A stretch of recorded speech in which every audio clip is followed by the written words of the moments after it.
देशवार्ता के खास एपिसोड दिल्ली की सियासत में आपका स्वागत है। मैं हूं अजहान अंसारी। दोस्तों, आज छठे चरण का जो मतदान है वो संपन्न हो गया है। देश भर की 58 सीटों पर मतदान हुए हैं, जिसमें 6 राज्य और 2 केंद्र शासित प्रदेश शामिल थे। दोस्तों, दिल्ली की सभी 7 सीटों पर मतदान हो गए हैं और 7 सीटों के कहाँ कितने प्रतिशत मतदान हुए हैं वो भी हम जानेंगे। दिल्ली में चांदनी चौक में 53% मतदान हुआ, पूर्वी दिल्ली में 53% हुआ, नई दिल्ली में 50% हुआ, उत्तर पूर्वी दिल्ली में 57% यानी लगभग 57.97% यानी 58% यहाँ पर मतदान हुआ।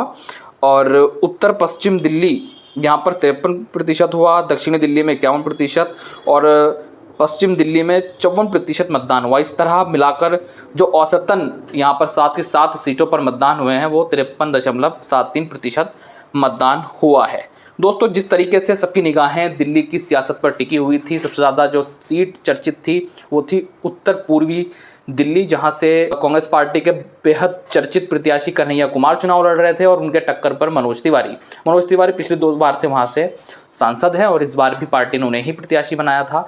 जिस तरीके से रिपोर्ट्स आ रही हैं और जो राजनीतिक विश्लेषक हैं, जानकार हैं, वो ये मान रहे हैं कि वहाँ पर सबसे ज़्यादा वोटिंग ही इसलिए ही हुई है क्योंकि वो सबसे ज़्यादा हॉट सीट थी। वहाँ के लोगों ने जागरूकता के साथ वोट डाला और रिपोर्ट्स जो आ रही हैं कि वहाँ पर कन्हैया कुमार ने अच्छा खासा परफॉर्मेंस किया है और जो ये सीट है वो बेहद आसान नहीं लग रही है भारतीय जनता पार्टी के लिए। इस बार इस सीट पर जो है वो कांटे का मुकाबला देखा जा रहा है।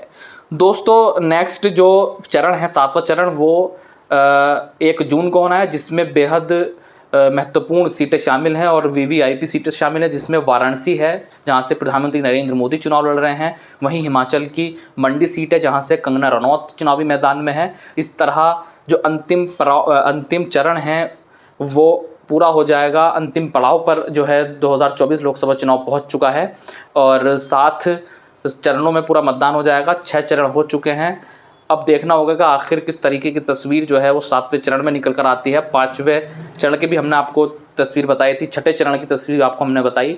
इस तरीके से दिल्ली के अंदर इंडिया गठबंधन ने अच्छा परफॉर्मेंस किया है। इस बार आम आदमी पार्टी और इंडिया अलायंस, आम आदमी पार्टी और कांग्रेस पार्टी मिलकर चुनाव लड़ रहे हैं। उसको इंडिया अलायंस में मिलकर उन्होंने 4/3 के फॉर्मूले से प्रत्याशी उतारे। तो इस वजह से यहाँ का चुनाव जो है वो बेहद दिलचस्प हो गया। अब देखना होगा कि आखिर किस तरीके से, जैसे रिपोर्ट्स आ रही हैं, जैसा कहा जा रहा है कि इंडिया अलायंस दिल्ली में बढ़त बना सकता है और भारतीय जनता पार्टी को यहाँ से नुकसान हो सकता है। ये तो वक्त ही बताएगा, लेकिन अब नज़र डालेंगे हम अपनी अगली वीडियोज़ में 7वें चरण पर। फिलहाल देशवार्ता में मुझे दीजिए इजाज़त। जय हिंद, जय भारत।